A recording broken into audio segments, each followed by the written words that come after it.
I want to ask 6 questions, and I'm then going to answer them. Firstly, what is the state of affairs in our national economy? Is it as bad as we think? Answer, yes. Secondly, what are the causes of this, and how far are the banks responsible? They are. Thirdly, how on earth did the government, politicians, let this happen? Well, that's not a serious question, is it? I mean, we're all politicians. Fourth question, how did the banks respond to the changes made? Answer, badly. Fifth question, so why have the politicians done so little about it? As I say, you're not serious. I mean, we're only politicians. The answers are pretty bad. And lastly, the most important question, what ought we actually to do about it? Right, first question, first issue, the state of affairs we have in this country. Let me just start with one statistic out of dozens that one could take. Last year, on our balance of payments, traded goods, we were in deficit by £100 billion. That is about 6.8% of GDP. I think that says it all. Our manufacturing, which is the lifeblood of any modern nation, is being hollowed out. We've had soaring corporate pay, which might be justified if it produced enormous improvements in innovation and in productivity. There is very little sign of that. Our output per worker is 40% below the US level and about 20% below France and Germany.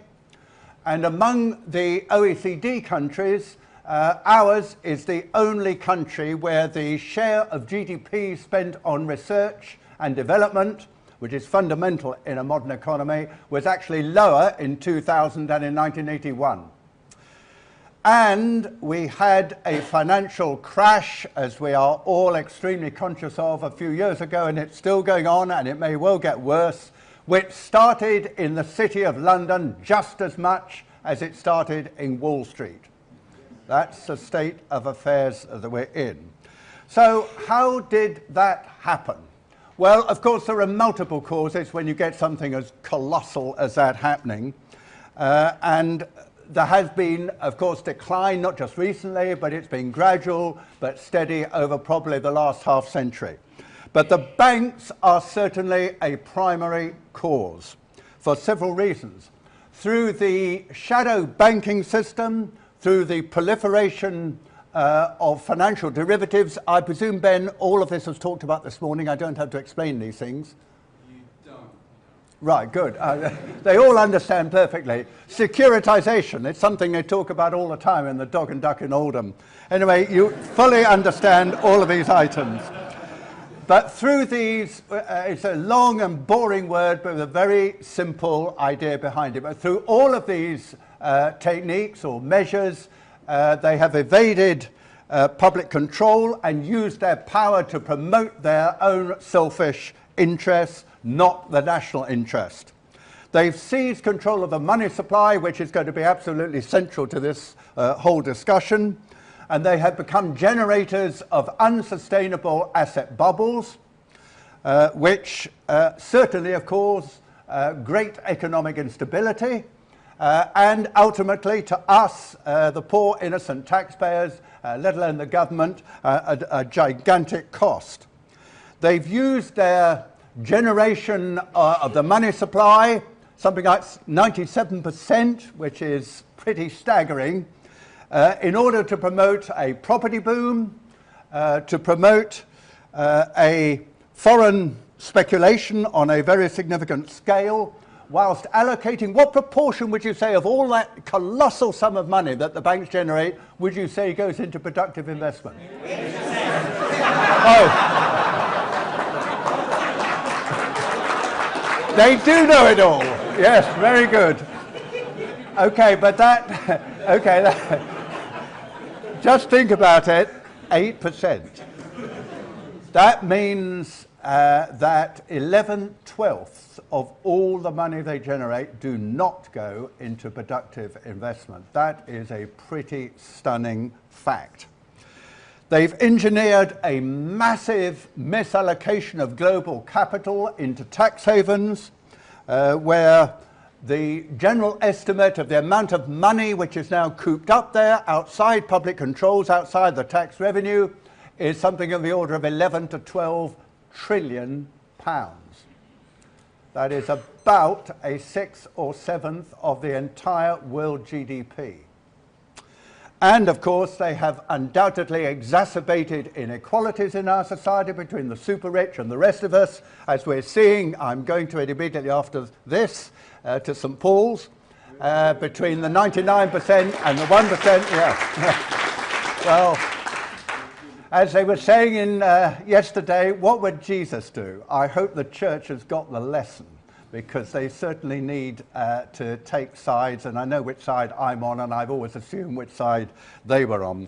Anyway, they've exacerbated the inequalities within our society, the growing disparities between regions. I've just come from my constituency this morning, Oldham, which is a very great deal of difference between the southeast, and it is a greater difference than it was probably 20, 30 years ago.